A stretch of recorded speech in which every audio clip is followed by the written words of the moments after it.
عزاداران مظلوم کربلا مسلسل عشر مجالس کے لیے جس مشہور و معروف آیے کریمہ کا انتخاب کیا گیا اور جس کی تلاوت کا شرف روز آپ کی بابرکت بارگاہ میں حاصل ہو رہا ہے،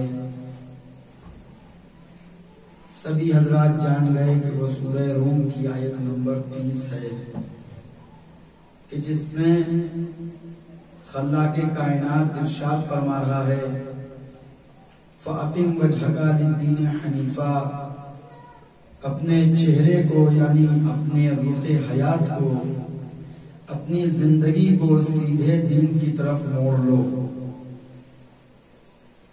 اس لیے کہ پروردگار عالم نے تمام انسانوں کو اپنی فطرت پر خلق کیا ہے،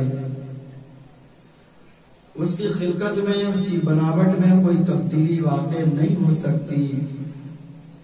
یہی وہ دین ہے جو محکم اور مضبوط دین ہے، لیکن اس کی مضبوطی کے بارے میں، اس کے محکم ہونے کے بارے میں لوگ نہیں جانتے ہیں، لوگ جانتے ہی نہیں ہیں۔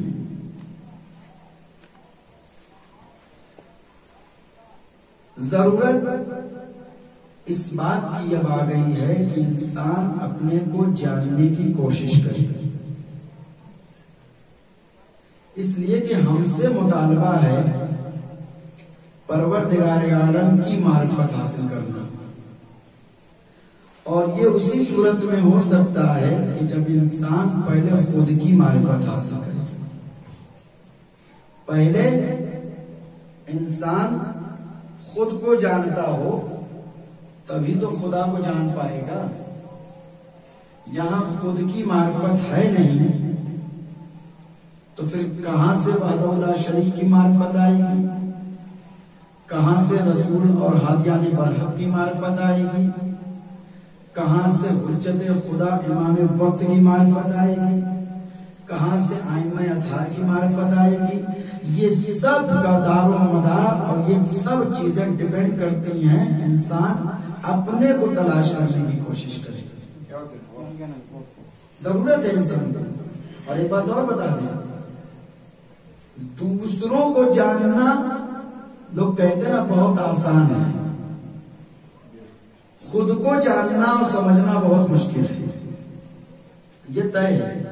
اور یہ بھی یاد رکھیے گا، یقین جانیے گا کہ اگر کوئی انسان یہ کہتا ہے کہ میں فلاں کو جانتا ہوں تو وہ جھوٹ بول رہا ہے۔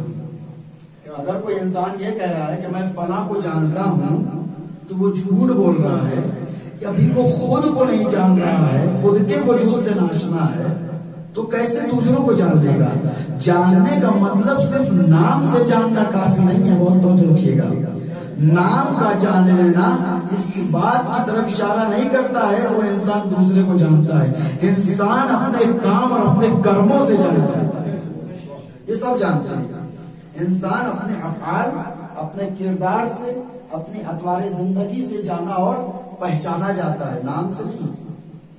ممکن ہے کہیں پر تقریب ہو، مجمع ہے، بہت سارے لوگ بیٹھے ہوئے جلسے میں، میں نے کسی کو نام لے کر پکارا، بہت توجہ رکھیے گا، میں نے کسی کا نام لے کر پکارا، وہ میرے نام لینے پر متوجہ ہو گیا، یقین سے بتائیے گا کیا وہ انسان اپنے آپ کو جان رہا ہے؟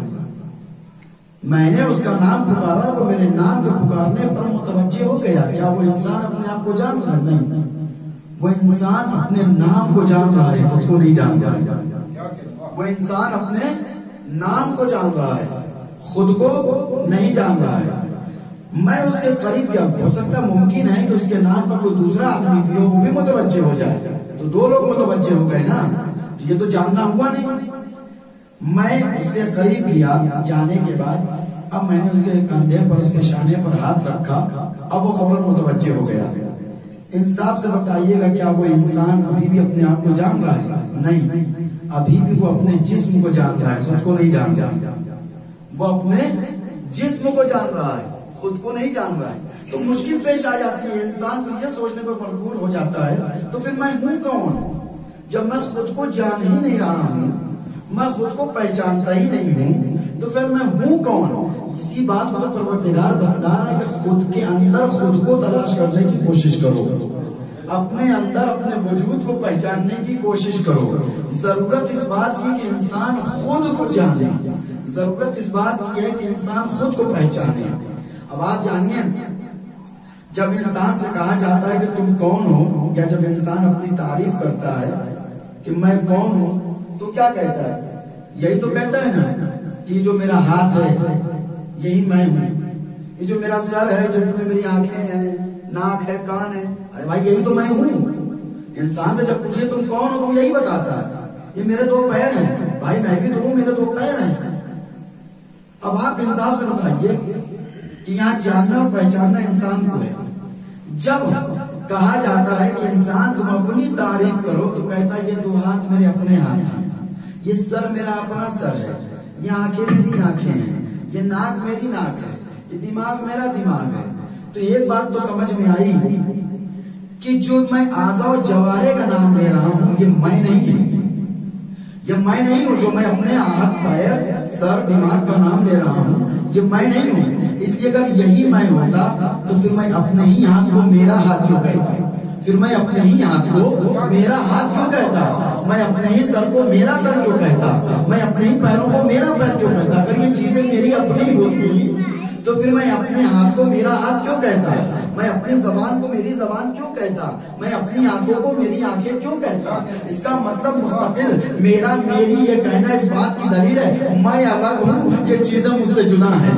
میں الگ ہوں, میں الگ ہوں, یہ چیزیں مجھ سے جدا ہیں. تبھی تو کہہ رہے میرا ہاتھ, میرا سر, میرا پیر, میرا دماغ, میری فکر, میرا خیال, میرا نظریہ. اس کا مطلب یہ چیزیں الگ ہیں اور میں ان سے الگ ہوں. ابھی میں کہوں آپ سے کہ یہ ابا آپ تو نہیں پہن سکتے نا, یہ میری اپنی ابا ہے, تو کہیں گے بھائی ہو سکتا ہے بھائی آپ کی ابا اس لیے کہ میرا وجود الگ ہے اور یہ ابا الگ سے آئی ہے, ایک عارض ہے میرے وجود کے اوپر, الگ سے آئی ہے. تو میں کہہ سکتا ہوں میری ابا, لیکن جو میرا ہاتھ میرے بدن کا حصہ ہے پھر بھی میں کہہ رہا ہوں کہ میرا ہاتھ ہے. جو میرے بدن کے حصے اعضاء و جوارح ہیں اس کو بھی میں کیا کہہ رہا ہوں کہ میرا ہاتھ ہے. تو اب انسان اپنے کو تلاش کرنے کی کوشش کرے. جب انسان سے پوچھا جاتا ہے تم کون تو اپنے ہاتھ پیر دماغ سر کو گنوا کے کیا کہتا ہے یہی میں ہوں. لیکن جب انسان کو کہا گیا کہ نہیں تم اپنی تعریف کرو, اعضاء و جوارح کی تعریف نہ کرو, تو پھر انسان کو جب کہا جاتا ہے کہ اس میں کی تعریف کرو جو میں تمہارے اندر پوشیدہ ہے, اس میں کو بتاؤ وہ میں کون ہے, تو پھر انسان اپنے ہاتھ کو ہاتھ پر رکھ کے نہیں کہتا کہ میں کہہ رہا ہوں, پھر وہ انسان اپنے پیر کو پیر پر رکھ کے نہیں کہتا کہ میں کہہ رہا ہوں, وہ انسان اپنے ہاتھ کو سر پر رکھ کے نہیں کہتا کہ میں کہہ رہا ہوں. جب اس کو اپنی میں کا تعارف کرانا ہوتا ہے تو انسان اپنے ہاتھ کو ایک خاص جگہ پر لے جاتا ہے, لے جانے کے بعد کہتا ہے کہ یہ میں کہہ رہا ہوں, یہ میں عرض کر رہا ہوں, یہ میں بول رہا ہوں. تو معلوم یہ ہوا ہمارا پورا وجود ایک مکان ہے, اس مکان کے اندر ایک مکین رہتا ہے اور اس مکین کو پروردگار اپنی روح سے تعبیر کرتا ہے. اور یہ کیا کہتا ہے پروردگار, وَنَفَخْتُ فِيهِ مِنْ رُوحِي فَقَعُوا لَهُ سَاجِدِينَ, جب میں اس میں اپنی روح پھونک دوں تم سجدے میں گر جانا. اس کا مطلب یہ میں اتنی عظیم کہلائی کہ روح خدا کہلا بیٹھی. یہ جو میں انسان کی ہے یہ کیا ہے, یہ روح خدا ہے. یہ تو اب سمجھ میں آیا کہ انسان اپنے جسموں سے نہیں, انسان اپنی روح سے پہچانا چاہتا ہے, انسان اپنی روح سے پہچانا چاہتا ہے, انسان اپنے کرم سے پہچانا چاہتا ہے, انسان اپنے کام سے پہچانا چاہتا ہے, نام سے پہچانا نہیں چاہتا. جسم تو فنا ہو کے مٹی ہو کے گل مل جائے گا, لیکن آگے کس کو بڑھنا ہے, اس روح کو بڑھنا ہے. کس روح کو بڑھنا ہے, اس روح کو. شیطان جو دھوکہ کھا گیا تھا اس کے دھوکہ کھانے کی یہی تو وجہ تھی, وہ حضرت آدم کو روح سمجھ کر رہا تھا, وہ تو بس مٹی کا پتلا سمجھ رہا تھا, اسی لیے تو کہہ دیا میں اس کا سجدہ نہیں کروں گا. اگر اس وقت روح سمجھ میں آ جاتی تو پھر شیطان میں نہیں دکھاتا. روح کی ضرورت ہے, روح قیمتی ہے ہمارے یہاں, روح عظیم ہے. جسم کی کوئی وقت نہیں ہے, روح عظیم ہے. سرکار حضرت ختمی مرتبہ محمد مصطفیٰ صلی اللہ علیہ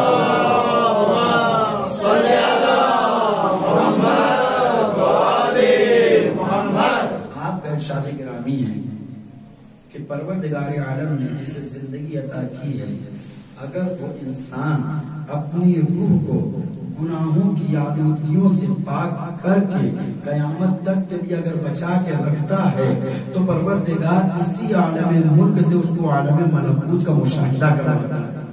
یہ کون کہہ رہا ہے؟ یہ رسول اسلام کہہ رہا ہے کہ اگر انسان اپنی روح کو گناہوں کی آلودگیوں سے پاک رکھے تو پروردگار ایسا ملکہ اسے عطا کر دیتا ہے کہ اسی عالم ملک سے وہ عالم ملکوت کا مشاہدہ کر لیتا ہے۔ اسی عالم ملک یہ کائنات ہے، عالم ملکوت آخرت ہے۔ یعنی انسان صرف اپنی روح کو پاک رکھے، انسان اپنی روح کو پاک و پاکیزہ رکھے تو اسی دنیا سے وہ آخرت کو دیکھ سکتا ہے۔ صرف رسول اسلام نے لمترانی نہیں کی ہے، اس کی مثال بھی تاریخ نے پیش کی ہے کہ اگر انسان اپنی روح کو پاک و پاکیزہ رکھے تو اسی عالم ملک سے عالم ملکوت کو دیکھ سکتا ہے۔ تو مجھے کہنے دیجئے کہ اگر کوئی شخصیت محل کے باہر آنے کے بعد مٹی کے اوپر گھرامدہ بنائے اور پوچھنے والی پوچھے بولو یہ کیا کر رہے ہو تو بولو جواب دے جنت میں گھر بنا رہا ہو، تو معلوم یہ ہوا بولو عالم ملک سے عالم ملکوت کا مشاہدہ کر رہا ہے۔ بولو اسی عالم ملک سے عالم ملکوت کا مشاہدہ کر رہا ہے تو معلوم یہ ہوا بولو جانتا ہے یہ کب آئے گا، کہ اسی صورت میں آئے گا جب انسان خود کو جانتا ہوگا۔ بولو خدا کو بھی جانتا ہے، بولو رسول اللہ کو بھی جانتا ہے، بولو امام وقت کو بھی جانتا ہے، بولو کو اپنی بھی معرفت ہے، تبھی تو آنے والی بھی نہیں کہہ رہے ہیں بولو کیا کر جنت میں گھر بنا رہا ہوں۔ زبیدہ نے مذاق نہیں اڑایا، زبیدہ نے بولول کا مذاق نہیں اڑایا، چونکہ زبیدہ بھی جانتی ہے کہ یہ کون ہے۔ اگر یہ کہہ رہا ہے کہ میں جنت میں گھر بنا رہا ہوں تو مجھے حقیقت میں جنت میں گھر بن رہا ہے، حقیقت میں جنت میں گھر بن رہا ہے۔ لیکن جو نہیں جانتا تھا، جو ناشنا تھا، جس کو اصلا علم ہی نہیں تھا، جب یہ آئی اور آنے کے بعد کہا میں تو بہت خوش ہوں۔ ہارون رشید نے کہا کس بات پہ خوش ہو؟ میں نے چند معمولی سکوں میں جنت میں گھر خرید لیا ہے۔ اس نے تمسخر اڑایا، زبیدہ کا مذاق اڑایا، زبیدہ کا مذاق اڑایا، پگلا گئی ہو کیا؟ جیسے ہم لوگ کہتے ہیں نا اپنے گھر میں تمہارا دماغ ٹھکانے پر نہیں ہے، پیسے کا پیسہ بھی دہائی مٹی کو جو ہے کہ جنت کا گھر۔ سمجھ تو جا انسان، پہلے خود کی تو معرفت رکھ، سب سمجھ میں آئے گا یہ اندر کی باتیں کیا ہیں۔ یہ سب چیزیں جسمی یا ظواہرات سے نہیں دیکھی جاتی، اس کا تعلق روح سے ہوتا ہے۔ کہا میں نے تو خرید لیا ہے، میں نے خرید لیا ہے، کوئی بات نہیں تم نے خریدا تمہیں مبارک ہو۔ جب رات ہوئی تو ہارون رشید اپنے بستر پر گیا، جانے کے بعد اب جو خواب دیکھ رہا ہے، خواب کیا دیکھ رہا ہے؟ صلوات پر محمد محمد۔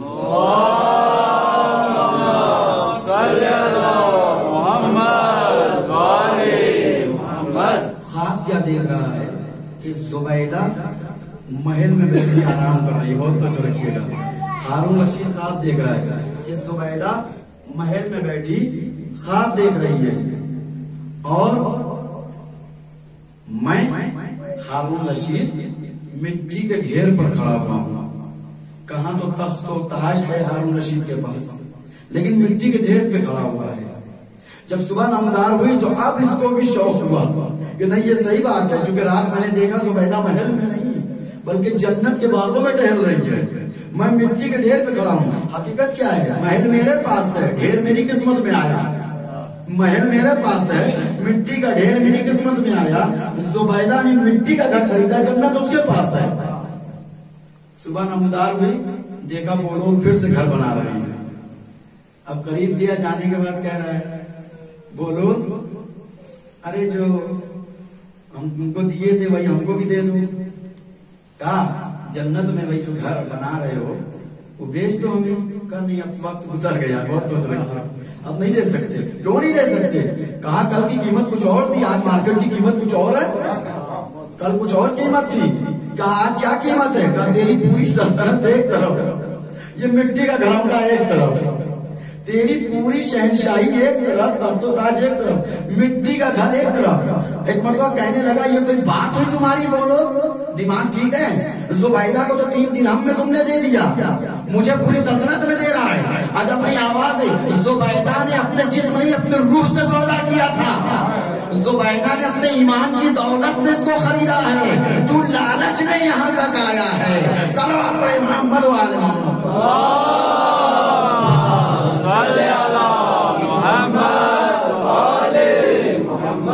ضرورت کیا ہے؟ انسان خود کو جاننے کی کوشش کرے، پہلے انسان علم رکھے، اپنے بارے میں جانے۔ ہمارے یہاں کیا ہوتا ہے، انسان خود کو بھول جاتا ہے، بس دوسروں کے کرتوت یاد کرتا ہے، فلاں نے کیا کہہ دیا، ڈھمک نے کیا کہہ دیا، اس نے ہم کو یہ کہہ دیا، اس نے ہم کو نہیں۔ انسان خود کو بس جان لے، خود کو سمجھ لے، ضرورت نہیں ہے دوسروں کو سمجھنے کی۔ انسان اپنی روح کو پاک و پاکیزہ رکھے، سمجھ میں آ جائے گا۔ شیخ مرتضی انصاری شیعوں کے بہت بڑے عالم دین گزرے ہیں، اور رسائل و مقاصد بھی جو ہے وہ لکھا ہے کہ جو مرجع بننے کی جو کتابیں ہیں، جو درجہ اجتہاد پر پہنچنے کی کتابیں ہیں، اس نے لکھا ہے شیخ انصاری رحمۃ اللہ علیہ۔ بہت پائے کے عالم دین ہیں، بہت پائے کے عالم دین۔ 2 چیزیں اگر انسان کے اندر آ جائیں، ایک علم آ جائے اور ایک اس کے ساتھ عمل آ جائے، تو پھر پروردگار حجابات کو ہٹا دیتا ہے۔ علم آ جائے، عمل آ جائے۔ انسان کب خود کو سمجھے گا؟ جب انسان عالم ہوگا۔ عالم سے مراد یہ نہیں کہ بس خالی یہاں سے پڑھ لکھ کے آ جائے، نہیں، گھر بیٹھے بھی انسان مطالعہ کرتا رہے، تب سمجھ میں آئے گا۔ شیخ انصاری کے پاس کچھ لوگ آئے اور آنے کے بعد کہنے لگے حضور ہم چاہتے ہیں کہ آپ کی گھر پر دعوت کریں، آپ کو کھانا کھلائیں۔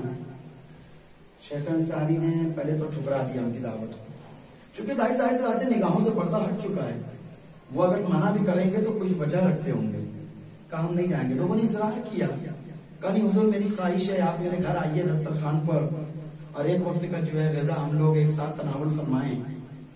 بہت اصرار کے بعد شیخ انصاری رحمۃ اللہ علیہ نے قبول کر لیا، ٹھیک ہے بھائی ہم تمہارے گھر چلیں گے۔ شاگرد جو ساتھ میں تھا وہ استاد کا مزاج آشنا تھا، یعنی استاد کیا مزاج رکھتے ہیں وہ شاگرد کو معلوم تھا، وہ بھی ساتھ ساتھ چلا۔ جب لوگ گھر میں آئے بیٹھے ایک ہی دسترخوان پر، انواع و اقسام کی غذائیں چن دی گئیں، طرح طرح کے کھانے لا کے رکھ دیے گئے، تو سارے لوگ ہاتھ بڑھا کر اپنا، جیسے ہوتا ہے نا دسترخوان پہ لمبے لمبے ہاتھ بڑھا کے کھائے جاتے ہیں، ویسے سب لوگ اپنا اپنا کھا رہے ہیں۔ شیخ انصاری ہاتھ نہیں بڑھا رہے ہیں، شیخ انصاری ہاتھ نہیں بڑھا رہے ہیں اپنا۔ شاگرد نے کہا حضور لے لیجیے، بہت اچھا بنا ہے، بہت ذائقے مند ہے حضور، تھوڑا سا لے لیجیے، لے لیجیے، بس تھوڑا سا لے لیجیے۔ وہ منع کیے جا رہے ہیں، شاگرد کہے جا رہے ہیں نہیں بس لے لیجیے آپ۔ جب زیادہ اصرار بڑھا تو انہوں نے کہا اب حقائق بتانا پڑے گا۔ بھائی اگر منع کر رہے ہیں تو کوئی تو وجہ ہے ان کے منع کرنے کی، کہا کہ اب حقائق بتانا پڑے گا۔ ایک مشت جو ہے غذا میں سے، چاہے وہ روٹی ہو یا وہ چاول جو بھی رہا ہو، ایک مٹھی اٹھایا اس انداز سے کہ کوئی دیکھنے نہ پائے، اپنی پلیٹ میں رکھنے سے پہلے شاگرد سے کہا اب میری مٹھی کی طرف غور سے دیکھو۔ اب جب شیخ انصاری کی مٹھی کی طرف دیکھا، انہوں نے مٹھی کو ایسے جب نچوڑا ہے تو اس کھانے میں سے خون کے قطرے گر رہے تھے، اس کھانے میں سے خون کے قطرے گر رہے تھے۔ شیخ انصاری نے کہا دیکھ رہے وہ حقیقت کیا ہے؟ بظاہر تو کھانا نظر آ رہا ہے، بظاہر تو کھانا نظر آ رہا ہے، لیکن اندر دیکھ رہے ہو کتنی باریکیاں ہیں۔ کہا حضور مجھے نہیں معلوم تھا، کہا اسی طرح سب کو نہیں معلوم ہے۔ یہ ظواہرات، یہ تجمل پرستی، یہ سجاوٹ، یہ تزئین کاریاں، یہ حسن، یہ تجمل پرستی، یہ سب علامت ہے۔ ہمیں ظاہری نگاہوں سے تو لگ رہا ہے یہ بہت خوبصورت ہے، یہ بہت حسین ہے، یہ بہت خوش مزہ ہے، لیکن جب حجابات ہٹ جایا کرتے ہیں تب سمجھ میں آتا ہے کہ اس غذا کے اندر مال حلال کتنا ہے، مال حرام کتنا ہے۔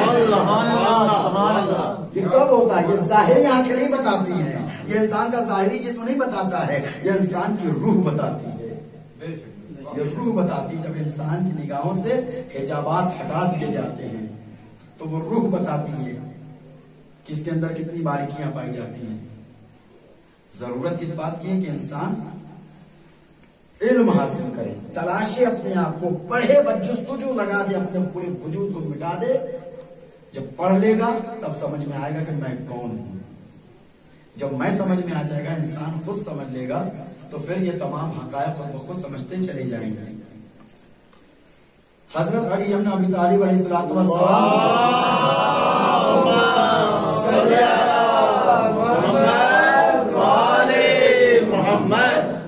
لشکر کا علم بردار, لشکر کا علم بردار کوفے کے بازار سے گزر ہو رہا ہے. کچھ لوگوں نے دیکھا جو جانتے تھے, کچھ وہ تھے جو نہیں جانتے تھے. ایک عربی تھا, اس نے کچھ کھایا, کھجور کھایا, کھانے کے بعد کہا اللہ آج اس سے مذاق کرتے ہیں. اس نے کھجور کھانے کے بعد جو گٹلی تھی وہ علی بن ابی طالب کے لشکر کے علم بردار مالک اشتر کے اوپر پھینک دی. گٹلی پھینک دیا, آپ کچھ بولے نہیں, مسکرا کے آگے چلے گئے, چونکہ مالک اشتر خود کو پہچانتے ہیں, مالک اشتر خود کی معرفت رکھتے ہیں. کچھ بولے نہیں, آگے بڑھ گئے. پاس کھڑے ایک شخص نے کہا آج تم نے جتنی بڑی بیوقوفی کی ہے کبھی تو اتنی بڑی نہیں کی تم نے. کہا اس کو جانتے تھے کون تھا؟ کہا نہیں میں نہیں جانتا تھا. کہا حضرت علی کے لشکر کے علم بردار تھے جن کے ساتھ تم نے گستاخی کی ہے. نتیجہ نکالیے, جب انسان خود کو نہیں جانتا ہے تو دوسرے کو بھی نہیں جان پاتا. اگر وہ خود کو پہچان لیتا کہ میں کون ہوں تو یہ حرکت ہی نہ کرتا, وہ حرکت نہ کرتا. آیا دوڑا وہ مسجد میں, کیا دیکھا؟ علی بن ابی طالب کے لشکر کا علم بردار سجدے میں سر رکھے ہوئے دعا کر رہا ہے, گڑ گڑا رہا ہے, پروردگار جس نے میرے ساتھ یہ گستاخی کی ہے اس کو بخش دے, میں نے معاف کیا تو بھی معاف کر دے, میں نے معاف کیا تو بھی معاف کر دے. اب بات سے بات ملائیے, جب رسول اللہ کے اوپر کیچڑ ڈالا جاتا تھا تو آپ بھی تو اس کو معاف کرتے ہوئے آگے بڑھ جاتے تھے. ارے وہی سیرت طیبہ تو امیر المومنین کی ہے, جو وہی سیرت طیبہ امیر المومنین کی ہے تو اصحاب امیر المومنین نے بھی وہی سیرت اپنائی ہے. اور ایسے افراد کے لیے قرآن بڑھ کر آواز دیتا ہے وعباد الرحمن یمشون علی الارض ہونا. ارے خدا کے بندے کچھ ایسے بھی ہیں جب زمین پر چلتے تو آہستہ آہستہ چلتے ہیں. فَإِذَا خَاطَبَهُمُ الْجَاهِلُونَ قَالُوا سَلَامًا, اور جب ان کی ملاقات جاہلوں سے ہو جاتی ہے تو ان سے لڑائی نہیں کرتے ہیں, ان سے جھگڑا نہیں کرتے, ان کو سامنے سے سلام کرتے گزر جاتے ہیں.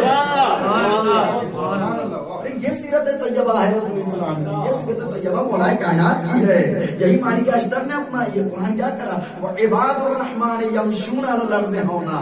ارے خدا کے کچھ بندے ایسے بھی ہیں جب زمین پر چلتے ہیں وہ تو آہستہ آہستہ قدم بڑھاتے ہیں. یہی تو وجہ ہے پروردگار کا مطالبہ ہم سے کہ آخر تمہیں کس بات کا غرور ہے جو تم اپنے قدموں کو پٹک کر چلتے ہو؟ کس لیے تم اپنے قدموں کو جھٹکا کے چلتے ہو بھائی؟ کس لیے تم اپنے قدموں کو پٹک کے چلتے ہو؟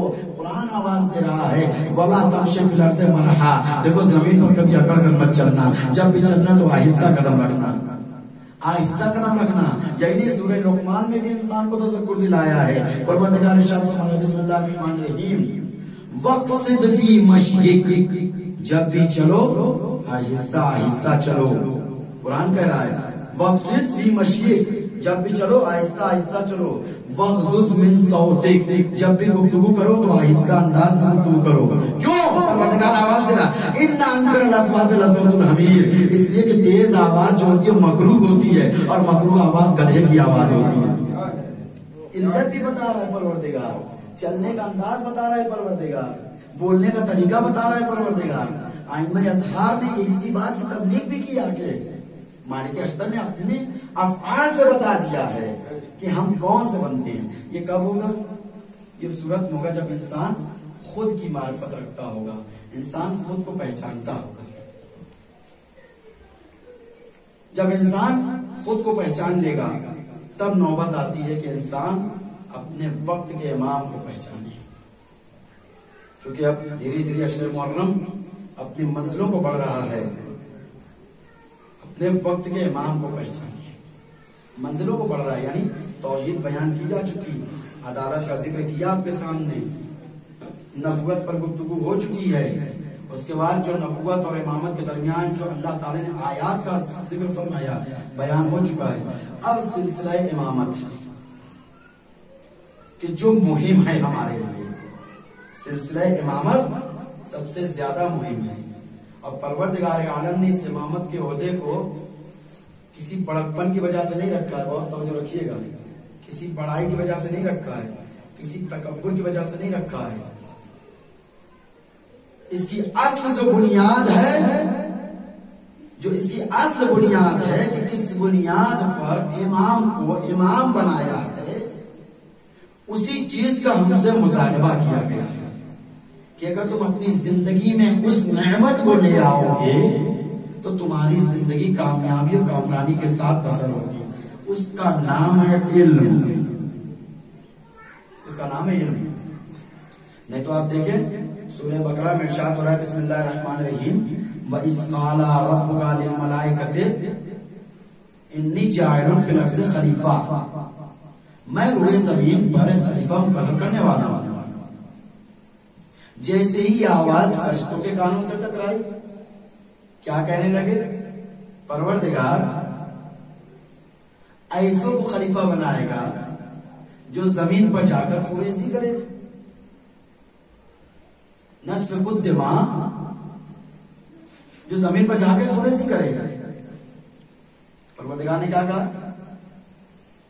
انی اعلم ما لا تعلمون، جو میں جانتا ہوں تم نہیں جانتے ہو، نہیں جانتے ہو تم جو میں جانتا ہوں. قالوا سبحانک لا علم لنا الا ما علمتنا، پروردگار کے سامنے لا علمی کا اظہار کیا تھا. بات دراصل یہ ہے کہ پروردگار عالم نے جب فرشتوں نے زیادہ ہی ہنگامہ مچا دیا کہ بھائی سب سے پرانے تو ہم ہیں، سب سے پرانے تو ہم ہیں، ہم کو خلیفہ بنا دے، سب سے زیادہ عمر والے بھی ہیں، سب سے زیادہ عبادت بھی کی ہم نے. تو پروردگار نے کیا بتلانا چاہا؟ نہ ہمارے یہاں عمر کی قید ہے، نہ ہمارے یہاں عبادت میں یار ہے، نہ ہمارے یہاں عمر کی قید ہے، نہ ہمارے یہاں عبادت میں یار ہے. ورنہ آپ دیکھیں اگر واقعاً الیکشن ہو جاتا اس روز اگر الیکشن ہو جاتا تو فرشتے حضرت آدم سے جیت جاتے. کیوں؟ اس لیے کہ کچھ وہ تھے جو حضرت آدم سے کئی ہزار سال پہلے خلق کیے گئے تھے. تو اگر عمر بھی ملاحظہ ہوتی، عمر کا لحاظ کیا جاتا تو فرشتے افضل ہو جاتے. اگر عبادت کو بھی مد نظر رکھا جاتا تو بھائی کچھ وہ ہیں جو رکوع میں تھے تو رکوع میں رہے، جو سجدے میں تھے وہ سجدے میں رہے، جو قیام میں تھے وہ قیام میں رہے. ابھی تو آدم خلق ہو گئے ہیں، عبادت خداوندی تو ابھی انجام بھی نہیں دی ہے. تو اگر عبادت کو ملحوظ نظر رکھا جاتا تو بھی آدم کا فرشتے کامیاب ہوتے، اگر عمر کو بھی رکھا جاتا تو بھی کامیاب ہوتے. لیکن نہیں، پروردگار عالم نے ایک الگ ہی بات کی، کہا نہیں، ہمارے یہاں نہ سن و سال کی قید ہے، نہ ہمارے یہاں عبادت کی قید ہے، بلکہ ہمارے یہاں قید ہے علم کی. وہ کیا ہے؟ وَعَلَّمَ آدَمَ الْأَسْمَاءَ كُلَّهَا ثُمَّ عَرَضَهُمْ عَلَى الْمَلَائِكَةِ فَقَالَ أَنبِئُونِي بِأَسْمَاءِ هَؤُلَاءِ إِن كُنتُمْ صَادِقِينَ. ہم تمہیں خلیفہ بنا دیں گے. بہت توجہ رکھیے گا، پروردگار کیا کرے؟ ہم تمہیں خلیفہ بنا دیں گے، بس اتنا کرو جس چیز کی تعلیم ہم نے آدم کو دی ہے ان کے اسماء تم ہمیں سنا دو اگر تم اپنے دعوے میں سچے ہو. ایک مرتبہ کہنے لگے قالوا سبحانک لا علم لنا الا ما علمتنا. اے پروردگار پاک و پاکیزہ تیری شان، ارے ہم کو تو نے جتنا سکھایا ہے ہم بس اتنا ہی جانتے ہیں، اس سے آگے نہیں جانتے ہیں. تو معلوم کیا ہوا؟ حضرت آدم کو اگر خلافت ملی بھی ہے تو کس کی بنیاد پر ملی ہے؟ علم کی بنیاد پر ملی ہے، علم کی بنیاد پر ملی ہے. بدون علم حضرت آدم کو خلافت نہیں ملی ہے. تو میں ایک جملہ یہاں روک کے کہنا چاہتا ہوں کہ حضرت آدم کے پاس عبادت اتنی نہیں تھی، حضرت آدم کی عمر اتنی نہیں تھی، خالی علم تھا. لیکن اگر میں آپ کو ایک شخصیت ایسی بتا دوں کہ جس کے پاس عبادت بھی ہو، جس کے پاس علم بھی ہو، تو پھر تعجب نہ کیجیے گا. عبادت اتنی ہو کہ جس کی ایک ضربت ثقلین کی عبادت پر پڑ جائے، اور جس کا علم باب شہر علم کہلائے.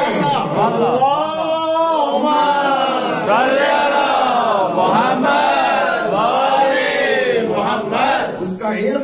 ہو کہ باب شہر علم کہلائے تو پھر تعجب نہیں کرنا چاہیے، اسی کو امام برحق تسلیم کرنا چاہیے، اسی کو امام برحق تسلیم کرنا۔ یہ کب ہوگا؟ جب انسان خود کو جان لے گا، خود کو پہچان لے گا۔ ہمیں معرفت حاصل کرنا ہے امام کی ہی معرفت ہمیں خدا تک لے جائے گی۔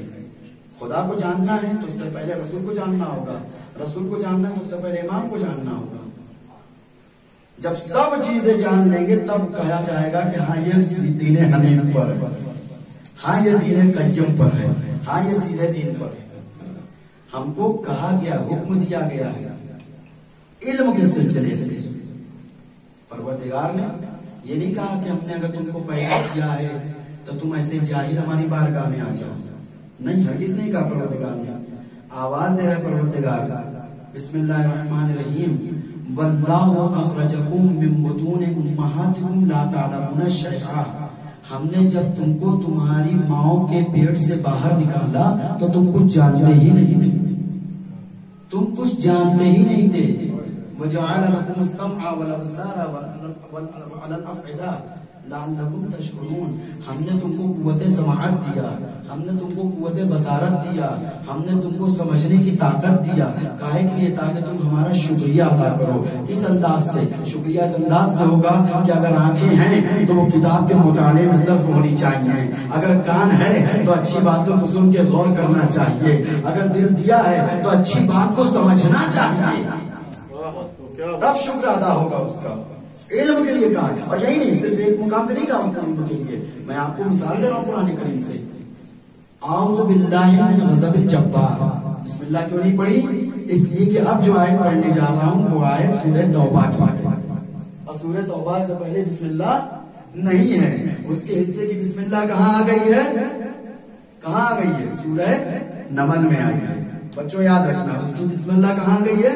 سورہ نمل میں آ گئی ہے۔ دو بار آئی ہے نا، ایک مرتبہ سورہ کا جو جز ہے بسم اللہ، اور ایک مرتبہ جب جناب سلیمان نے بلقیس کو خط لکھا تھا تب بسم اللہ سے اسٹارٹ کیا تھا۔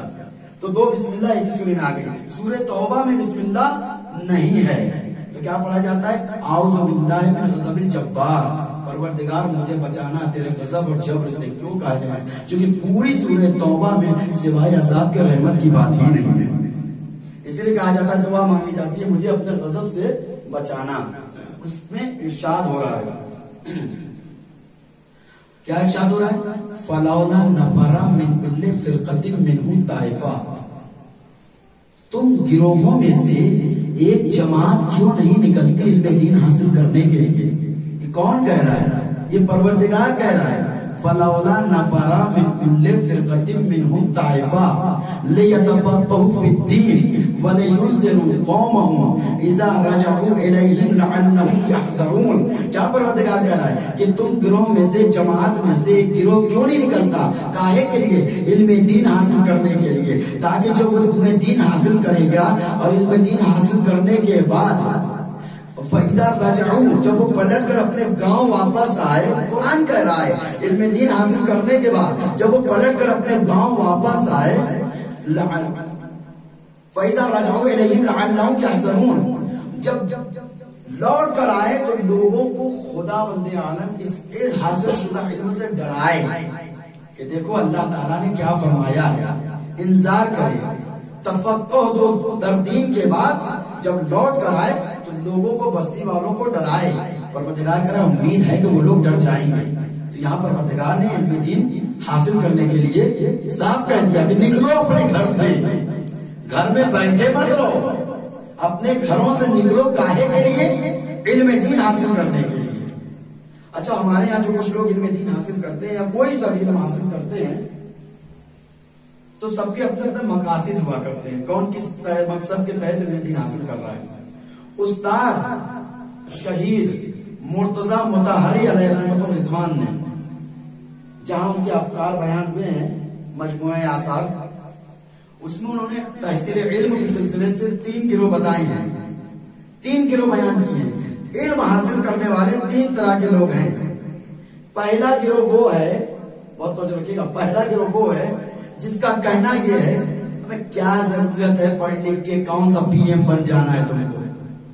یہ پہلا گروہ آتا ہے نا، ہوتے نا کچھ لڑکے اپنے ٹائپ کے کالج میں اور مدرسوں میں یہی بات کرتے ہیں، چھوڑا کیا ہے، کھاؤ پیو عیش کرو، آئے ہیں یہاں پر فری فنڈ کا کھانے کو مل رہا ہے، کھاؤ پیو جب تک ہے، کیا ضرورت ہے علم حاصل کر کے، ہم کو کون سا پی ایم بن جانا ہے؟ اور مثال بھی سب کے سامنے ہی ہے، جب چائے بیچنے والا پرائم منسٹر بن سکتا ہے تو آج پڑھائی کی ضرورت ہی نہیں ہے، تو آج پڑھائی کی ضرورت ہی نہیں، یہ پہلا گروہ ہے، یہ پہلا گروہ جس کا کہنا ہے کوئی ضرورت نہیں علم دین حاصل کرنے کی، کیا ہو جائے گا، کون سے بہت بڑے پرائم منسٹر بن جاؤ گے، چھوڑو، یہ پہلا گروہ کون کہہ رہا ہے؟ شہید مرتضی مطہری کہہ رہے ہیں، پہلا گروہ انکار کر دیتا ہے۔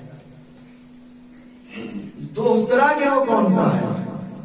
دوسرا گروہ وہ ہے جو صرف پیسہ کمانے کے لیے علم حاصل کرتا ہے، بہت توجہ رکھیے گا، صرف پیسہ کمانے کے لیے، خالصتاً پیسہ کمانے کے لیے، یعنی کون سے؟ اس علم کی بات نہیں ہو رہی جو لوگ سروس پہ لگ جاتے ہیں ان کی بات نہیں ہو رہی ہے، کہ علم دین کی بات ہو رہی ہے۔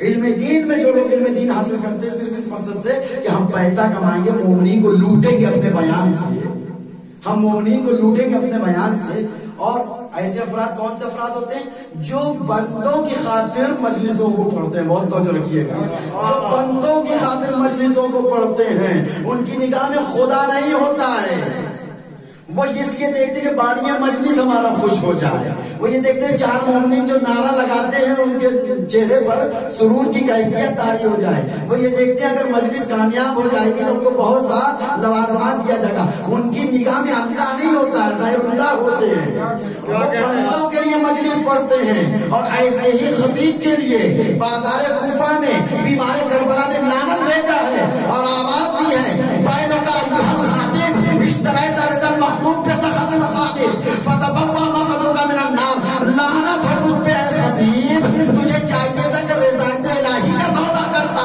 تو نے غضب پروردگار کو خرید لیا ہے، تیرا ٹھکانہ جہنم ہے۔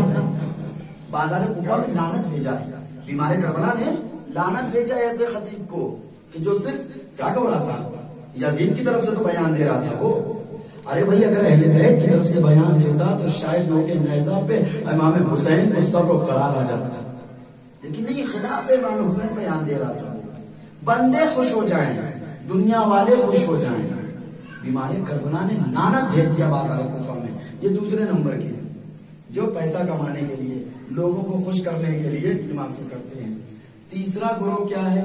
یہ وہ ہے جو خالصتاً اللہ کے لیے علم حاصل کرتا ہے، اور ایسا گروہ جب پیدا ہوتا ہے کائنات میں تو پھر امام وقت آواز دیتا ہے، انتا شیخ مفید مفید الدین والدین آبائی، ارے تم تو شیخ مفید ہو، ہمارے دین اور ہمارے آباء و اجداد کے دین کے لیے فائدہ مند ہو۔ یہ تیسرا گروہ ہے، یہ تیسرا گروہ ہے جو علم دین حاصل کرتا ہے۔ کبھی بھی جناب لقمان کہ سبھی جانتے ہیں کہ پیغمبر نہیں تھے، انہوں نے حکمت کو لے لیا تھا، انہوں نے حکمت کو لے لیا تھا۔ جناب لقمان نے اپنے بیٹے سے جہاں بہت سی وصیت کی ہے، میرات الارشاد میں بھی ہے، علامہ مامخانی نے اس کا ذکر کیا ہے، جہاں پر جناب لقمان نے اپنے فرزند سے بہت سی وصیت کی ہے، انہی میں ایک وصیت یہ بھی کی ہے، میرے لال کبھی بھی علم حاصل کرنے کے بعد اپنے اوپر غرور مت کرنا۔ کیا کہا؟ کبھی بھی علم حاصل کرنے کے بعد گھمنڈ مت کرنا، میرے لال کبھی بھی علم حاصل کرنے کے بعد علماء کا امتحان مت لینا۔ یہ چیز ہمارے معاشرے میں ہے کہ نہیں ہے؟ 2-4 سوال ماہ رمضان سے پہلے تیار کر لیے جاتے ہیں، مولوی صاحب آئیں گے تو 30 دن ان کو ناپا جائے گا کتنے پڑھے لکھے ہیں۔ جب عوام کے مزاج میں یہ آ جائے کہ ہم مولانا کے معیار کو ناپیں گے تو پھر وہ تمام پہ تو فاتحہ پڑھ دینا چاہیے۔ اگر اتنا ہی حوصلہ ہے علماء کے امتحان لینے کا تو پہلے خود کو اس قابل بنا لو، تب علماء کا امتحان لو، ایسے امتحان مت لے عمرہ کا۔ یہ جناب لقمان نے اپنے بیٹے سے کہا۔ اور تیسری بات کہی کہ علم حاصل کرنے کے بعد کبھی بھی جاہلوں سے بحث مت کرنا، چونکہ تم آئے تو روایت پیش کرو گے وہ ایک تمہاری نہیں سنے گا، وہ تمہاری ایک نہیں سنے گا، کبھی جاہلوں سے بحث مت کرنا، یہ جناب لقمان نے کہا۔ رسول اسلام حضرت ختمی مرتبہ محمد مصطفیٰ صلی اللہ علیہ وسلم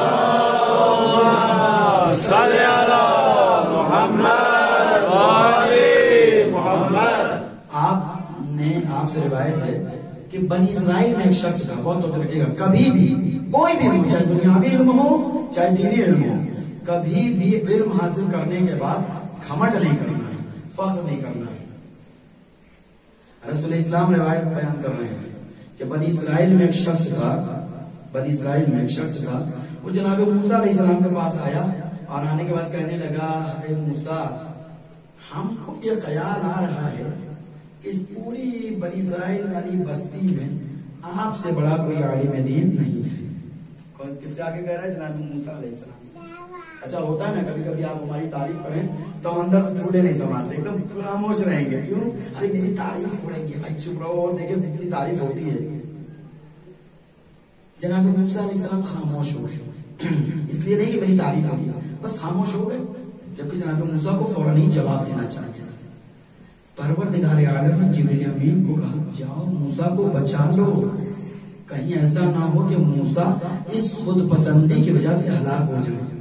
کیوں نہیں موسیٰ نے کہا کہ مجھ سے بڑے بھی آگے آگے، کیوں موسیٰ اس بات پر خاموش ہیں؟ کیوں موسیٰ اس بات پر؟ موسیٰ کون ہیں جانتے نہیں ہیں سب لوگ؟ ارے جناب موسیٰ نبی بھی ہیں، رسول بھی ہیں، 313 رسولوں میں سے بھی ہیں، 5 بڑے رسولوں میں سے بھی ہیں، صاحب شریعت بھی ہیں، اور یعنی معجزے بھی عطا کیے گئے ہیں، سب چیز ہے جناب موسیٰ کے پاس، سب چیز ہے جناب موسیٰ کے پاس۔ پروردگار نے کہا کہ جبریل جا کے موسیٰ کو بچا دو، قبل سے کہ موسیٰ کہیں اس خاموشی کی وجہ سے ہلاک نہ ہو جائیں۔ اس کے بعد حکم ہوگا، موسیٰ ابھی تمہارے اندر کچھ علم نہیں پایا جاتا ہے، بہت توجہ رکھیے گا، کیا ہو رہا ہے؟ موسیٰ ابھی تمہارے اندر کچھ علم نہیں پایا جاتا ہے، جاؤ ابھی علم حاصل کرو۔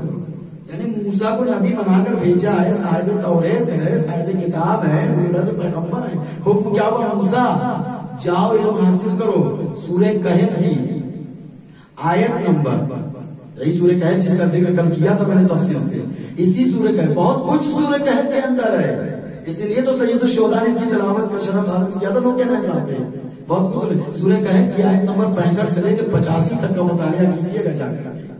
کیا کہا؟ موسیٰ جاؤ علم حاصل کرو۔ موسیٰ ایک مچھلی تمہیں راستہ دکھائے کہ اس کے پیچھے پیچھے چل دینا۔ جناب موسیٰ علیہ السلام ہیں، کہا کہ پروردگار نے علم حاصل کرنے کے لیے کہا ہے، چلو علم کے لیے نکلتے ہیں اپنے گھر سے۔ نکلے تو کچھ روٹی اور ایک مچھلی کو انہوں نے اپنے کپڑے میں رومال میں باندھ لیا کہ بھائی راستہ ہے، لمبا ہے، کہیں بھی بھوک لگے گی تو کھا لیں گے۔ تلی ہوئی مچھلی ہے، قرآن بتا رہا تلی ہوئی مچھلی ہے، بھنی ہوئی مچھلی ہے، مسالے دار مچھلی ہے۔ اب جیسے ہی جب وقت ہوا سمندر کے کنارے، دریا کے کنارے جناب موسیٰ پہنچے، جانے کے بعد اب جیسے ہی وہ اس رومال کو جناب موسیٰ نے کھولا، بہت توجہ رکھیے گا، وہ جو بھنی ہوئی مچھلی تھی وہ حرکت ہونے لگی، پانی کے اندر چلی گئی۔ وہ بھنی ہوئی مچھلی پانی کے اندر چلی گئی۔ جناب موسیٰ کو خیال آیا، پروردگار نے وحی کی تھی، موسیٰ مچھلی جدھر جائے ادھر چلے جانا، مچھلی جدھر جائے ادھر چلے جانا۔ جناب موسیٰ نے اپنے آپ کو پانی میں اتار دیا۔ وہاں کس سے ملاقات ہوئی؟ جناب خضر سے ملاقات ہوئی، جناب خضر علیہ السلام سے ملاقات ہوئی۔ اب جناب موسیٰ علیہ السلام کو سمجھ میں آیا کہ مجھے کس سے علم حاصل کرنا ہے؟ خضر علیہ السلام سے علم لینا ہے مجھے۔ قرآن کریم نے بڑھ کر آواز دی، بسم اللہ الرحمن الرحیم، فوجد عبد من عبادنا وآتیناہ رحمتا من عندنا وعلمناہ من لدنا علما۔ پس پایا موسیٰ نے ہمارے بندوں میں سے ایک بندے کو کہ جس کو ہم نے اپنے پاس علم لے کر بھیجا تھا، جس کو ہم نے اپنے پاس سے رحمتیں دے کر بھیجا تھا۔ اس کے بعد جناب موسیٰ گئے، جانے کے بعد آج اسی سے کہہ رہے ہیں، حل اتبعک علی ان تعلمنی مما علمت رشدا، کیا آپ اس بات کی اجازت دیتے ہیں کہ میں آپ سے تھوڑا سا علم حاصل کر لوں؟ بہت توجہ رکھیے گا، جناب موسیٰ آج اسی کے ساتھ کہہ رہے ہیں کہ آپ مجھے اس بات کی اجازت دیتے ہیں کہ میں آپ کی اتباع کروں تاکہ آپ مجھے تھوڑا سا علم دیں۔ جناب خضر کیا کہہ رہے ہیں پتہ ہے؟ کہہ رہے ہیں کہ انک لن تستطیع معی صبرا، دیکھو موسیٰ تم ہمارے ساتھ رہ کے صبر نہیں کر پاؤ گے۔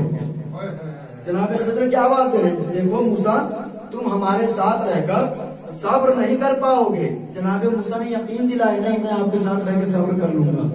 تو استاد کے پاس جب آپ جاتے ہیں کسی مثال کے بعد تو استاد پہلے اپنی شرطیں رکھتا ہے، بہت توجہ رکھیے گا، استاد علم دینے سے پہلے اپنی کچھ شرطیں رکھتا ہے جو عام دنیا میں بھی ٹیچرز اور اساتذہ شرط رکھتے ہیں، اسی طریقے سے جناب خضر نے بھی شرط رکھی ہے، موسیٰ ہم تمہیں علم دیں گے لیکن یاد رکھنا میرے کسی بھی کام پر تم ٹوکنا مت، میرے کسی بھی کام پر تم ٹوکنا مت، چاہے میں جو بھی کروں موسیٰ تم خاموشی سے بس دیکھتے جانا، کچھ کہنا مت مجھے۔ جناب موسیٰ نے کہا ٹھیک ہے ہم دیکھیں گے، چل پڑے۔ قرآن کہہ رہا ہے فانطلقا، بس دونوں کو دونوں چل پڑے، حتی اذا رکبا فی السفینۃ خرقہا، یہاں تک کہ جناب خضر اور جناب موسیٰ کشتی میں سوار ہو گئے تو جناب خضر نے کشتی میں چھید کر دیا، پہلا کام کشتی میں جناب خضر نے چھید کر دیا۔ جناب موسیٰ علیہ السلام اخرقتہا لتغرق علی اہلہا، خضر آپ نے اس لیے کشتی میں چھید کیا ہے تاکہ ہم سب ڈوب جائیں، یہ پہلی مرتبہ۔ ارے کہا تھا بولنا مت، چاہے میں جو کچھ بھی کروں، میں کچھ بھی کروں بولنا مت تم۔ کیا کہا؟ اخرقتہا لتغرق علی اہلہا، اس لیے چھید کر دیا نا آپ نے تاکہ سب کے سب ڈوب جائیں۔ لقد جئت شیئا نکرا، کیا کریں؟ یقیناً آپ نے سچ مچ برا کام کیا ہے۔ یہ موسیٰ، اگر موسیٰ کو بہت توجہ رکھیے گا، یہی سے سمجھ میں آ جا رہا ہے، اگر موسیٰ کو علم ہوتا تو سمجھ نہ جاتے یہ کیوں کر رہے ہیں، یہ کیوں کر رہے ہیں۔ مصحف ناطق حضرت امام جعفر صادق علیہ السلام کا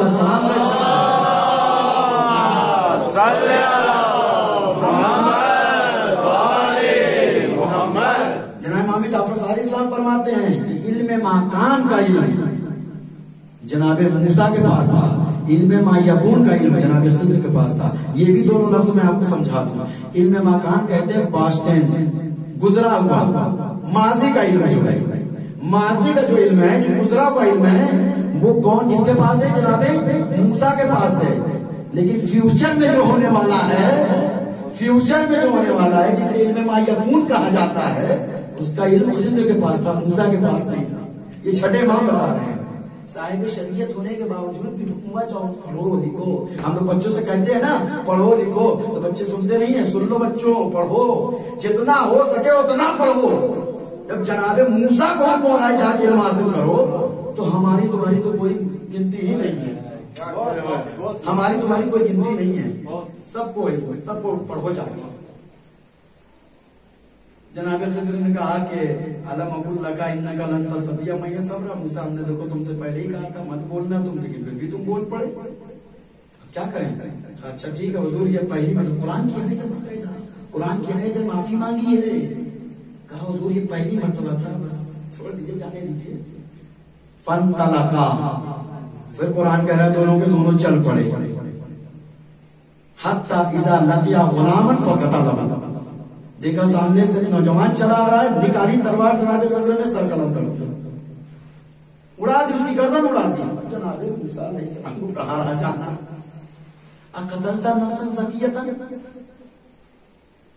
اگر کسی وجہ سے ایک بے گناہ کو قتل کر دیا تم نے۔ لقد جئت شیئا امرا، سچ مچ آپ نے برا کام کر دکھایا۔ کیا کہا پھر جناب خضر نے؟ علم اقول لک انک لن تستطیع معی صبرا، میں نے تم سے کہا نہیں تھا موسیٰ تم صبر نہیں کر پا رہے ہو، پہلی دفعہ بھی بول دیے تھے، دوسری دفعہ بھی بول دیے، ارے صبر تو رکھو موسیٰ۔ فانطلقا، پھر چل پڑے۔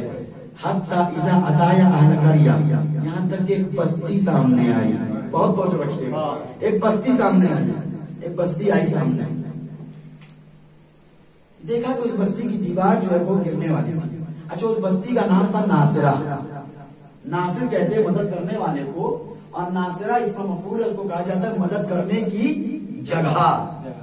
لیکن ان دونوں پیغمبر نے وہاں روٹی کا مطالبہ کیا تھا کہ وہ روٹی نہیں ملی تھی، یہ کیسی مدد کرنے کی جگہ تھی؟ نام کیا ہے بستی کا؟ ناصرہ، مدد کرنے کی جگہ۔ لیکن ان دونوں پیغمبروں نے جب روٹی کا مطالبہ کیا تو روٹی نہیں ملی۔ آپ کے ذوق سماعت کے لیے یہاں پر ایک نکتہ ضرور عرض کروں گا، بہت توجہ رکھیے گا۔ یہودی لوگ یہی تو کہتے ہیں کہ تم اپنے قرآن کریم سے سورہ کہف کی اس آیت کو نکال دو۔ کہا کیوں نکال دیں؟ کہا اس سے ہماری بے عزتی ہوتی ہے۔ کہا کس انداز سے بے عزتی ہوتی ہے؟ کہا ہمارے نبی ہماری بستی میں، بہت توجہ رکھیے گا، ہمارے نبی ہماری بستی میں آئے تھے، ہم نے انہیں کچھ دیا تھا، دیا نہیں، کھانے کا مطالبہ کیا تھا، کھایا بھی نہیں، میں کہوں گا تم کتنے بڑے اپنے نبی کے وفادار ہو. ارے تم نے اپنے نبی موسیٰ کو نہیں دیا کھانے کو، لیکن آپ پچھتا تو رہے ہو کہ ہم نے اپنے نبی کو نہیں دیا. کتنا بے غیرت تھا مسلمان کہ فخر موسیٰ قلم دعوات مانگ رہا تھا، انہوں نے نہیں لا کر دیا، انہوں نے نہیں لا کر دیا. وہاں یہ کہتے ہیں کہ اس آیت کو نکال دو، اس سے ہماری بے عزتی ہوتی ہے. یہودی اپنی غیرت کے بارے میں بتاتے ہیں. ان دونوں نے اس دیوار کو ٹھیک کر دیا. اب پھر جناب موسیٰ سے یعنی کیا ضرورت تھی، مزدور بلا لیے ہوتے، ہم لوگ اسی کے لیے رہ گئے ہیں کیا اب دیوار ایک سب کی صحیح کیا جائے گا؟ بلا لیتے مزدور کو. جناب خضر علیہ السلام نے کہا موسیٰ ھذا فراق بینی و بینک، اب ہمارے تمہارے درمیان جدا ہے، اب تم جاؤ. ہم نے کہا تھا 3 بات کہی، تینوں پہ تم نے ٹوک دیا ہمیں. ھذا فراق بینی و بینک، اب ہمارے تمہارے درمیان جدائی. لیکن ہاں یاد رکھنا سأنبئک بتأویل ما لم یستطیع علیہ صبرا، لیکن یاد رکھنا جانے سے پہلے ہم ان تینوں باتوں کا تمہیں ضرور جواب دیں گے. ہم تمہیں ان تینوں باتوں کا ضرور جواب دیں گے جس پہ تم صبر نہیں کر سکے. یہی علم تھا جو موسیٰ لے رہے تھے، بہت توجہ رکھیے گا، یہی علم تھا جو موسیٰ لے رہے تھے. کہا سنو موسیٰ، جو پہلی دفعہ ہم نے کشتی میں چھید کر دیا اس کی بھی وجہ تھی. یہ جو کشتی تھی یہ کسی غریب کی تھی. یہاں کے بادشاہ کو جنگ درپیش جب ہوتی ہے تو یہ غریب اور مساکین کی کشتیوں کو لے کے چلا جاتا ہے. یہ بیچارے غریب اسی کشتی سے روزی روٹی کماتے ہیں. اگر آج میں اس کشتی کو چھید نہ کرتا تو یہ بادشاہ اپنی کشتی کو لے کر چلا جاتا، یہ بیچارے بھوکے رہ جاتے. ہم نے کشتی میں اس لیے چھید کر دیا تاکہ جب بادشاہ آئے گا دیکھے گا کشتی میں چھید ہے تو پھر وہ کشتی چھوڑ کے چلا جائے گا. یہ لوگ آئیں گے کشتی کی مرمت کر کے پھر سے روزی روٹی کمانے لگیں گے، پھر سے روزی روٹی کمانے لگیں گے. اس لیے میں نے چھید کر دیا تھا تاکہ بادشاہ کے ہاتھ یہ کشتی نہ لگے. وہ اس میں عیب دیکھ کے اسے چھوڑ دے. صلوات پر محمد والے محمد،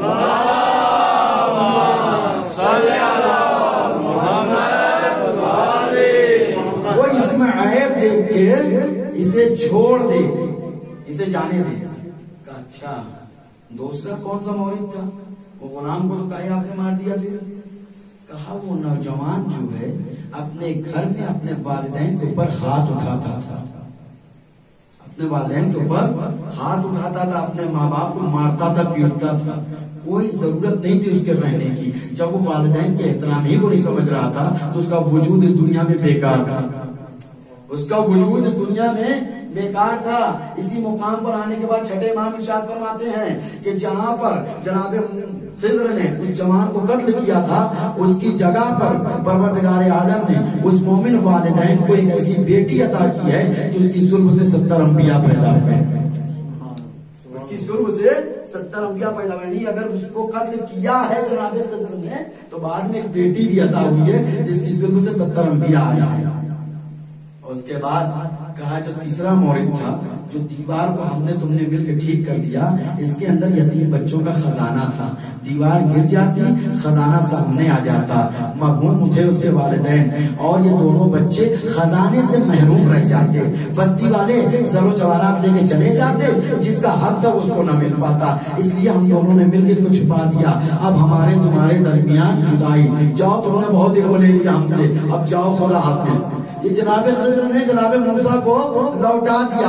اب سننے کی بات تو اب ہے جب جناب موسیٰ اپنے گھر لوٹ کر آئے ہیں تو جناب ہارون نے استقبال کیا، بڑھ کر کہا علم لینے گئے تھے لے آئے، علم لینے گئے تھے نا آپ لے کے آ گئے. علم کتنا علم لے کے آئے ہیں؟ کہا خضر نے ہمیں بہت کچھ سکھلا دیا.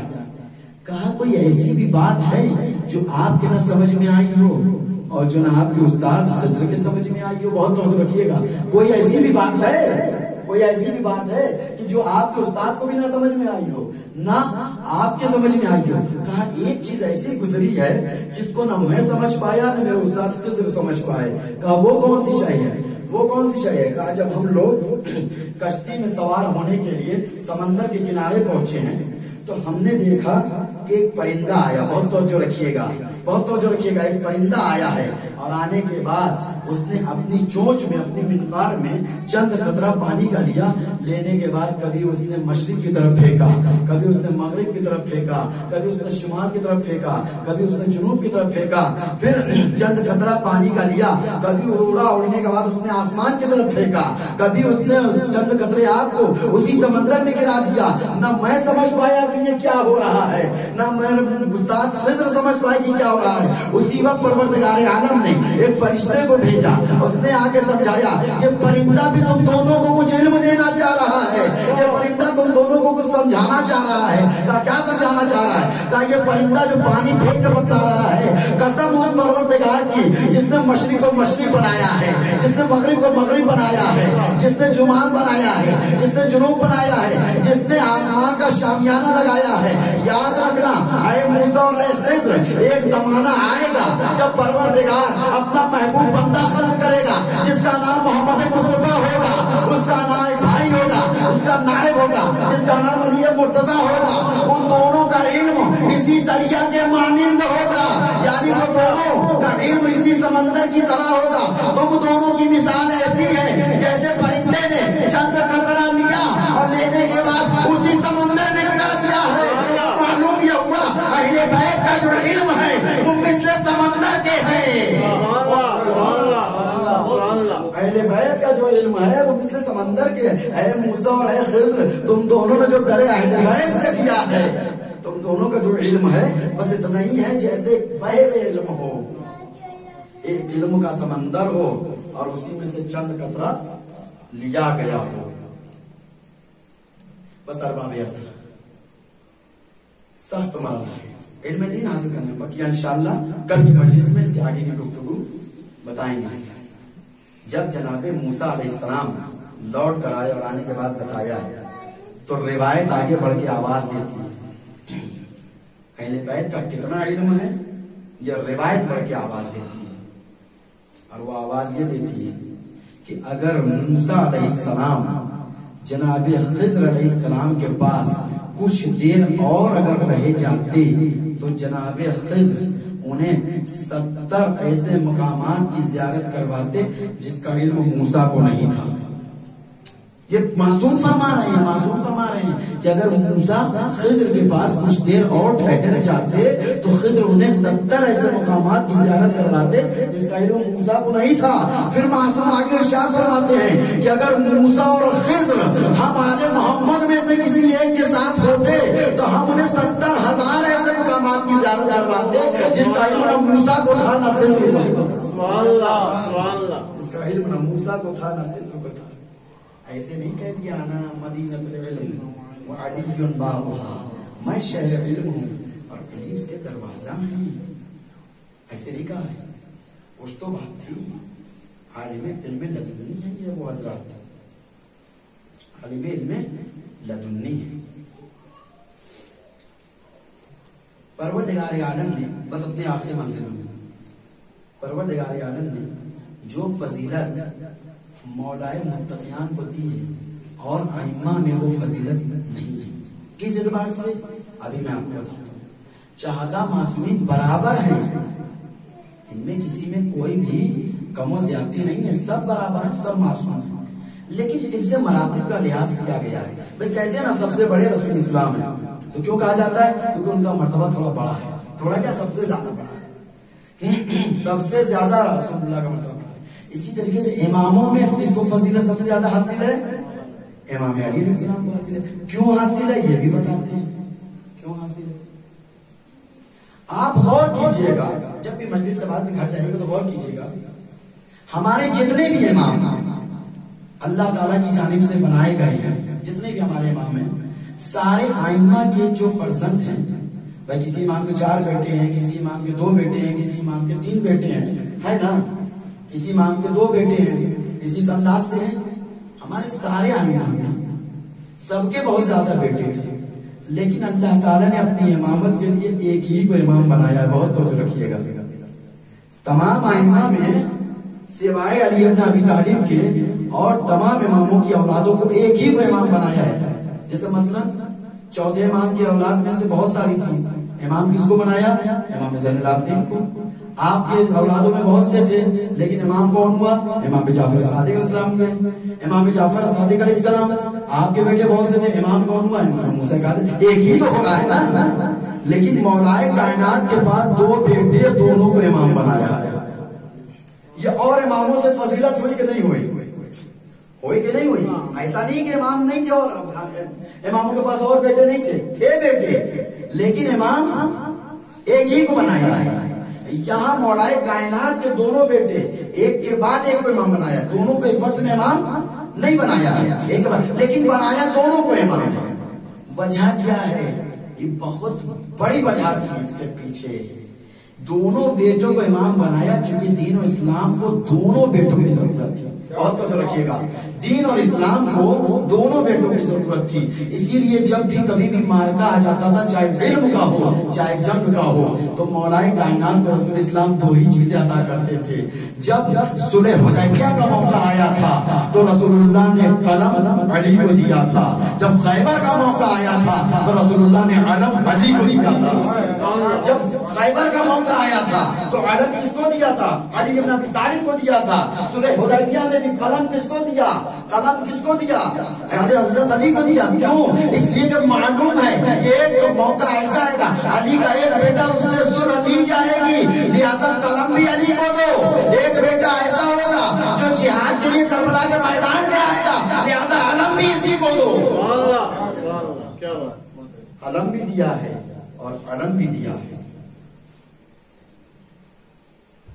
دونوں نے بہت بڑا کام کیا ہے.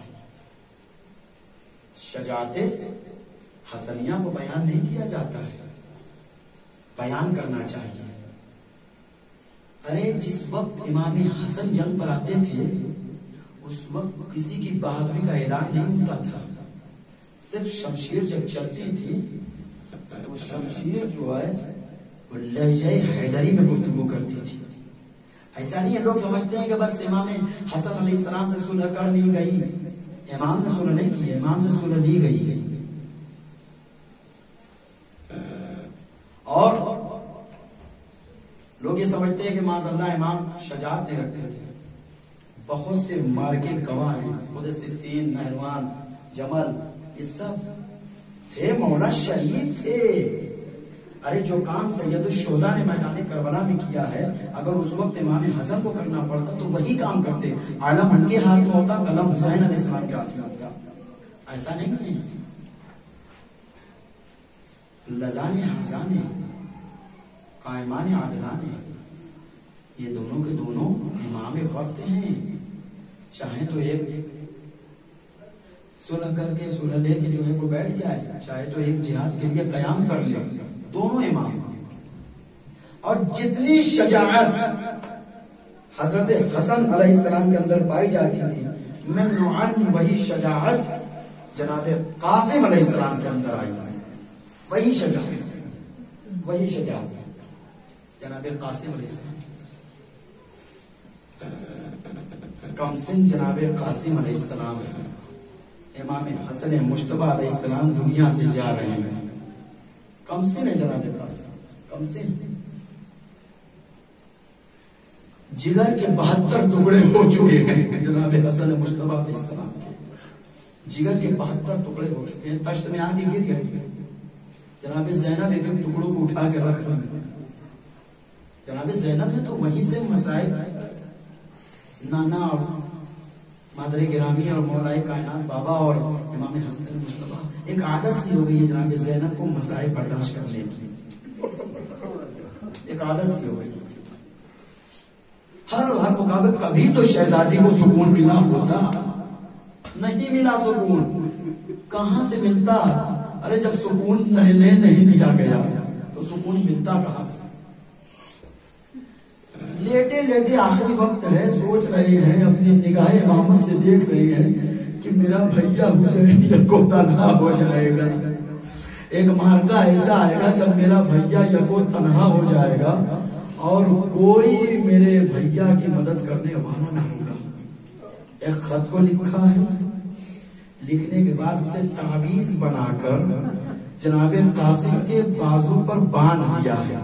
روایت بتاتی ہے 10 سال تک یہ تعویذ اتری نہیں ہے جناب قاسم کے بازو پر سے، 10 سال تک نہیں اتری، جب تک کہ میدان قتال اور معرکہ کربلا نہیں آ گیا۔ یہ شجاعت حسنیہ کا پیکر، یہ امام حسن علیہ السلام کی شجاعت کا بہترین نمونہ کربلا کے میدان میں جب شب عاشور سید الشہداء سب کو بٹھا کر خطبہ دے رہے تھے، ہلال ابن نافع ہیں، زہرقین ہیں، سعید ہیں، جتنے اصحاب باوفا ہیں سب بیٹھے ہوئے ہیں، سب کے سامنے کہہ رہے ہیں کہ تمہارا محضر نامہ پہلے سے ہی آ چکا ہے، صبح کو حر بھی آ جائے گا، تعداد مکمل ہو جائے گی، سب کو شہید ہونا ہے، سب کو شہید ہونا ہے، کوئی نہیں بچے گا، سب کو شہید ہونا ہے، سب کا نام محضر نامے میں ہے۔ روایت بتاتی ہے گھٹنوں کے بل نہیں، 13.5 برس کا کام قاسم پنجوں کے بل کھڑا ہو گیا، ہاتھوں کو جوڑ کے کہتا ہے چچا کیا شہادت کے محضر نامے میں میرا نام ہے یا نہیں ہے؟ ارے میرا نام ہے کہ نہیں؟ پیار سے آگے بلایا، میرے لال، میرے جگر کے ٹکڑے، میرے قریب آ جاؤ۔ بلانے کے بعد کہا کہ کیف الموت عندک، میرے لال قاسم تمہارے نزدیک موت کیسی ہے؟ یا امو احلا من العسل، یہ موت تو شہد سے زیادہ شیریں لگتی ہے۔ کہ ایک مرتبہ جیسی چیز کو سنا، ارے مولا امام حسین نے کہا یہ لال گھبراؤ نہیں، اس فہرست میں تم سے چھوٹا تمہارا بھیا علی اصغر کا بھی نام ہے۔ پلٹ کر آواز دیے چچا ارے کیا اشیاء خیمے کے اندر آ جائیں گے؟ آواز دی نہیں میرے لال، میں خود اس کو پانی پلانے کے لیے لے کر جاؤں گا، میں خود اس کو پانی پلانے کے لیے میدان قتال میں لے کر جاؤں گا۔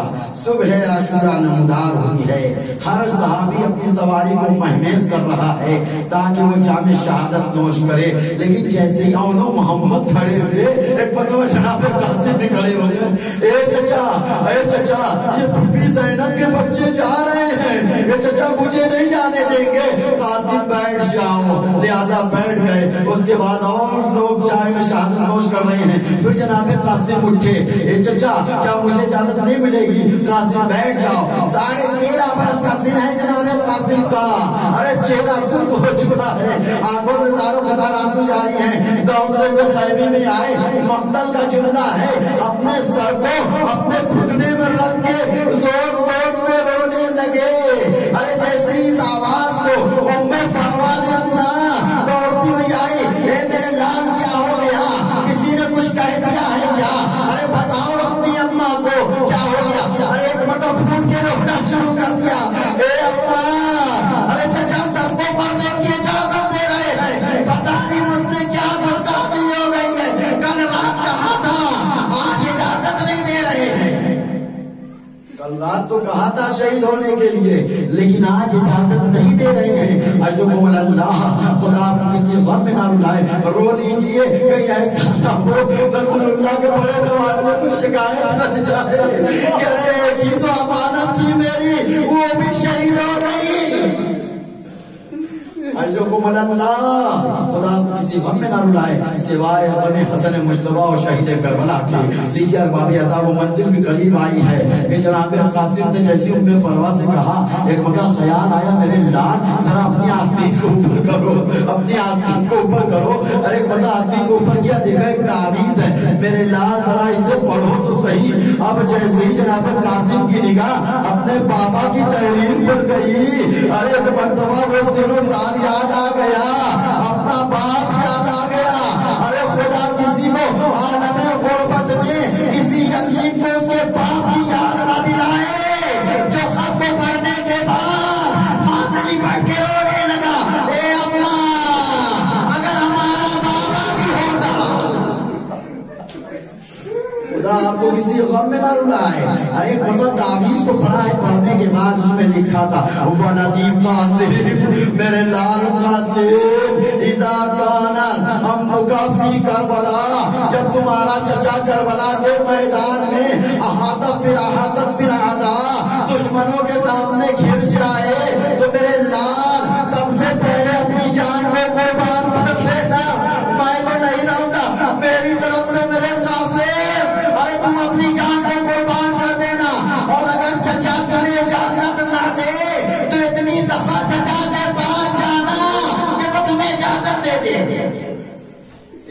مرتبہ چچا کے پاس تکرار سے جانا قاسم کہ چچا تمہیں اجازت دے دے.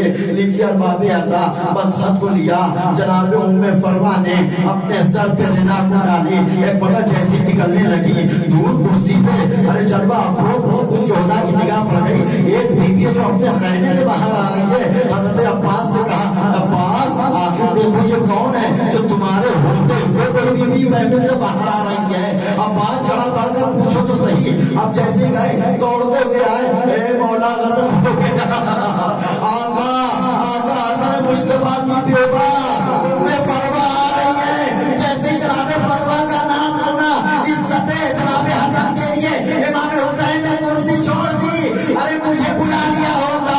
اے مولا ارے میرے بیٹے نے کیا خطا کر دی ہے. سب کو اجازت مل رہی ہے. میرا بیٹا اس کو شہید کیوں نہیں کیا جا رہا ہے. اجازت دیجیے. اے باپی آپ تو جانتی ہیں میرے بھیا کی ایک ہی نشانی ہے جو میرے پاس رہ گئی ہے. میں کیسے اسلام کو اجازت دے دوں. ایک مرتبہ خط کو نکالا. ارے جیسے ہی خط کو دیکھا بھیا کا دور یاد آ گیا. ارے قاسم کو کلیجے سے لگایا. خط کو پڑھا. اتنا روئے کہ امام حسن اور جناب امام حسین اور جناب قاسم غش آ کر گر گئے. جب غش سے فاقہ ہوا ہے تو ننا سا ماما 13 سال کے بچے کے سب سے باندھنے کے بعد زنا بہت چھوٹی تھی لیکن جناب قاسم کے کرتے کو چاک کر دیا. چاک کرنے کے بعد سواری پر بٹھایا اور بٹھانے کے بعد میدان قتال کی طرف لے کے بڑھنے لگے. جیسے ہی دل بڑھنے لگے ایک مرتبہ پیچھے حسین یہ دیکھنے کے لیے کھڑے ہو گئے. آج دیکھتے ہیں شجاعت بھیا. آج دیکھتے ہیں امام حسن کی نشانی یتیم قاسم کا جہاد دیکھنے کے لیے کھڑے ہو گئے. لیجیے ارباب اعضاء وہ منزل بھی قریب آئی ہے. ایک موقع ایسا آیا ہے کہ جب جناب قاسم میدان قتال میں پہنچے ہیں تو ہزاروں کو فنار کیا ہے لیکن چھوٹا سا بچہ 13 سال کی عمر ہے جناب قاسم کی. ارے 13 سال کی عمر ہے. ایک مطلب ایک شکی نے پیچھے سے گھیراؤ کیا ہے. جناب قاسم نے آواز لگائی اگر تم میں ہمت ہو اور یتیم حسن کا سامنا کرو. ارے لیکن اس نے پیچھے سے ایسا دور سے مارا ہے کہ جناب قاسم کا چھوٹا سا سر 2 ٹکڑوں میں تقسیم ہو گیا. آواز آئی ہے اے امو ادرکنی. ادھر جیسے ہی امام حسین جلدی سے دوڑے اور حملہ کرنا چاہا تو قاتل جناب قاسم کا بازو کٹا. اس نے اپنے لیے مدد کو پکارا. ارے میری مدد کو آؤ. بچے سے یہ فوج پڑی ہے جناب قاسم نیچے فوج کے گھوڑوں کی ٹانپے. اے چچا میرا سینہ ٹوٹ گیا. اے چچا ارے میری مدد کے لیے آئیے. جناب قاسم گھوڑوں کی